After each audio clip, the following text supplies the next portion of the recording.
Service, and I'd like to take some time today to talk to you about different methods of fishing and why I think we provide a totally unique and exciting way to fish as compared to maybe any other way you've ever tried before. Now, I know a lot of you have had the idea that going fishing is getting a dozen crawlers maybe and sitting on the bank, putting the biggest sinker on you can find and throwing it out as far as you can and just sitting there drowning worms all day long. You go home and say, well, maybe they just weren't biting today. Well, the fact of the matter is there probably wasn't any fish there where you was at, and your approach may have been a little wrong. Now, other people have boats and they go out and they run all over the entire lake, and they waste a lot of gasoline, a lot of time, and come to the conclusion that there just isn't any fish there, or that they just weren't biting. Again, they could have been wrong because a lot of these lakes around here have heavy fishing pressure, and the fish are extremely spooky.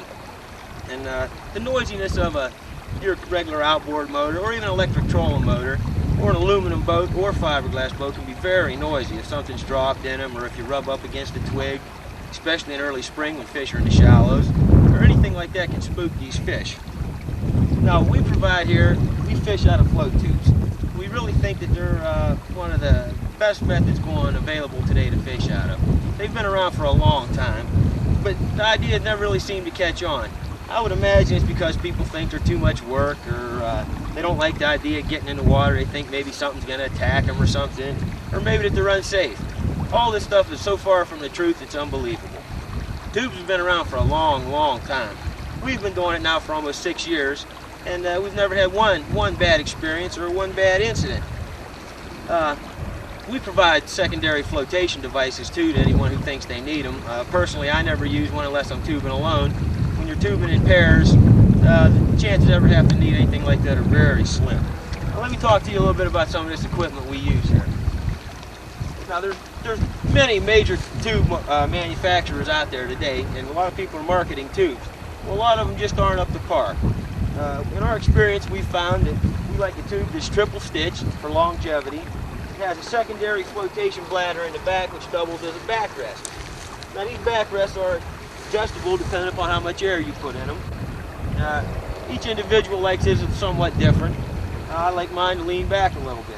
These tubes also feature a lot of storage. By using fold up, them soft side tackle packs or boxes, whatever you want to call them, you can carry just about anything you would ever want to carry in one of these tubes.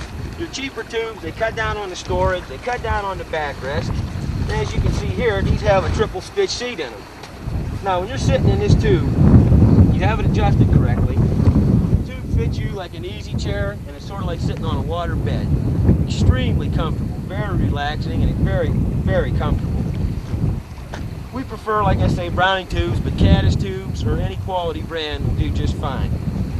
Now, a lot of people have tried tubes, but they had the wrong waders. They have boot foot waders, or like a 500 denier nylon type wader, which is really unacceptable for this use. For wading around the banks, it might be fine, but for fishing out of a tube, it's just not the way to go. It's not the way to go. We've found over the years that neoprene waders are the only way to go, for two reasons. Number one, they're not boot-footed, they're stocking-footed. You don't have the extra weight and drag of a pair of boots sewed to the wader. Number two, they fit you so form-fitting that they're comfortable, and they're very flexible, very maneuverable. And, your comfort is another factor that's really high on the list with neoprene waders. Insulation quality. Now, we do a lot of fishing in early spring when the water's cold. Regular waders, they'll freeze you to death. I don't care how much long johns you wear or what you put on underneath them, the insulation just isn't there. With neoprene, though, it's a closed cell rubber, and it's got plenty of insulation.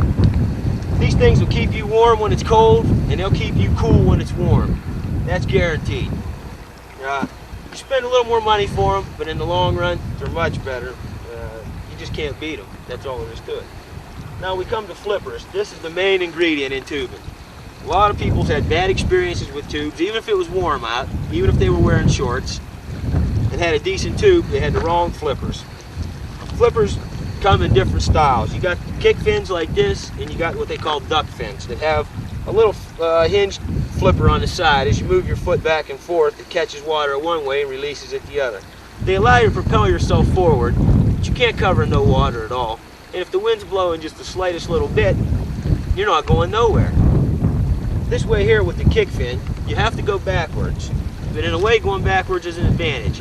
To a right-hander, you just work the bank on your left side. As you paddle back, you can constantly cast and just keep casting with your right hand. And you usually use a sidearm cast, which works out fantastic. These flippers are light. They have plenty of propulsion to them, plenty of propulsion. One size fits all, fully adjustable. And if they would ever come off your feet for any reason, this type here, caddis flippers, will float, which is really nice when you're paying 30 bucks a pair for flippers and you lose one, you're kind of, you know, at a loss because they won't sell you one without the other. The advantages of tube fishing are many compared to boats. When you're in a boat, if the sun's behind your back and you're fishing waters that are heavily fished, you're casting a high, you're high there, you got a high shadow profile. You're casting a huge shadow across the water. These fish aren't stupid. They've been fished for out of boats so much that they see that shadow. Even if you're quiet when you come up on them, they can see that there's definitely a shadow there. With a tube, you're sitting down low to the water, very low to the water. The shadow you throw off is negligible, completely negligible. There's hardly any shadow at all. They're super quiet. They make no noise whatsoever. You can paddle up on fish. We've caught crappies in the spring out of brush piles using a 6-foot rod where we actually just set it right down in between the branches and caught 1, 2, 3, 4 right in a row. Now I'd like to see you do that out of a boat. You go to these sportsman shows, you see them sell these crappie sticks that are 20 feet long. Why do you think that is? Because if you can't get close to them with a boat, it spooks them out of the bush. You try fishing all day, even with a graphite 20-foot stick, and see, I think you'll think a tube's a lot better.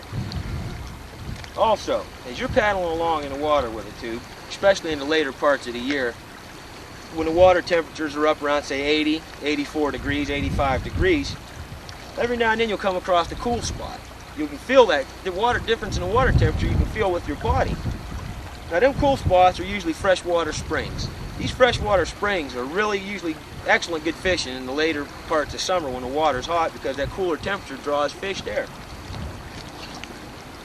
Also, tubes aren't that hard to paddle. Everybody thinks that it's really hard to paddle. If you just paddle at a leisurely pace, we cover a lot of small lakes, 70, 80, 90 acre lakes. We'll cover the entire shoreline in a 4 or 5 hour period and never break a sweat. We think that it's not really that physical. It's not really that physical. We've never had anybody complain. Another thing about tubes, if you like to work rubber worms on deeper water structure, chances are in a boat, you got to control the drift. If there's any kind of wind, you're controlling the drift with a trolling motor, which distracts a little bit from your concentration of actually working that worm on the structure. Now with the tube, all you're doing is kicking your feet. You can control your speed and your direction without even thinking about it, sort of instinctively, which lets you concentrate your entire time on actually fishing that worm on the deep water structure. You can total concentration. Concentration is the key when you're jig pig fishing or worm fishing, in our opinion. Total concentration is the thing that makes it. Or say you're fishing a shoreline, it's got heavy overhanging limbs on it.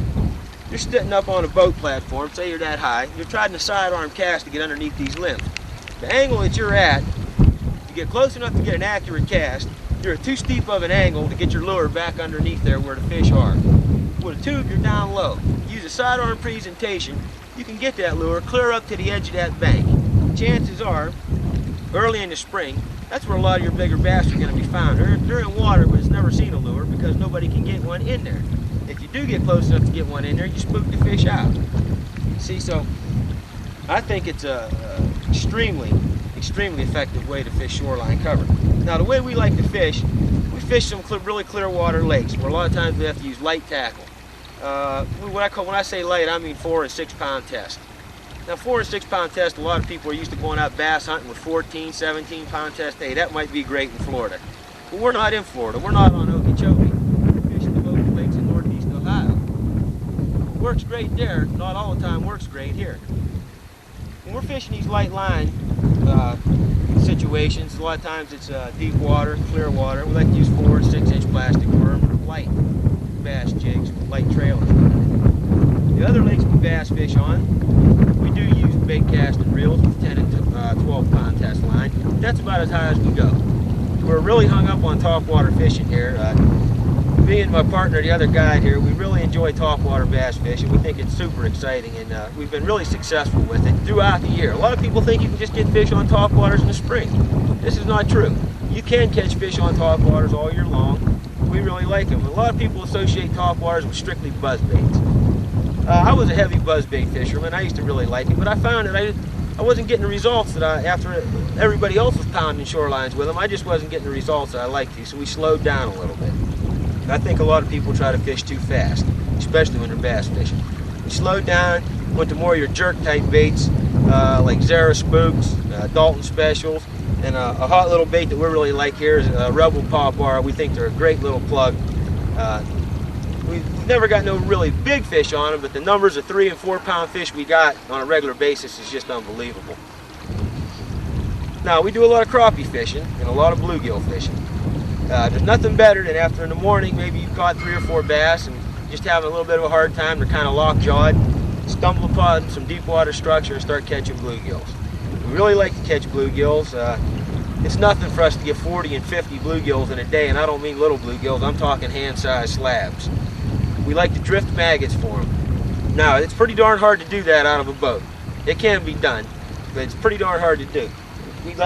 This is another advantage of the tube. You're controlling your drift by your body. Drop these little hackle ants with a maggot on them over the side, and all you do is just drift along and bang, you can nail them. It works really good for us.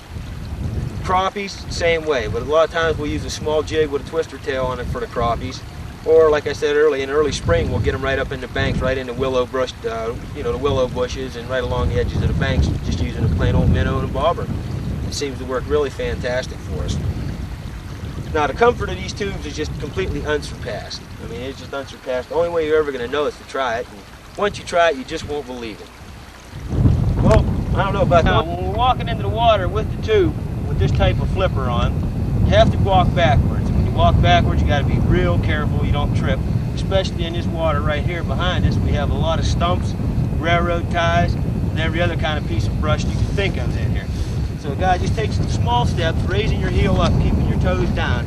Just move slow, you're in no big hurry. This isn't a speed game, it's more of a stealth game. Just kind of move slowly until you feel the water coming up, well, maybe knee height, just where you figure you got enough clearance to sit down. Just sit back, it's nice and easy. Pull your flap up here like this. These aprons are really great.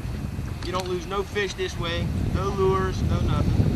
Hook the bungee cords, real simple. And that's all there is to it. You push your feet off, paddle your feet, you're ready to fish. Now, like I was saying about the maneuverability, these tubes are very easy to maneuver, very easy to maneuver. We've got a little bit of a chop here, a slight breeze, but it's no problem. You can turn around like nothing. You can go whatever way you want to go. When you're into the wind like this, all you have to do is turn your back to the wind, paddling very gently. I'm barely moving my flippers, and I'm staying, as a matter of fact, I'm actually moving. But you can hold your position real easy, and there's really nothing to it. It's really quite simple. Now, what I'd like to tell you is this. If you've never tried this, you got to give it a try.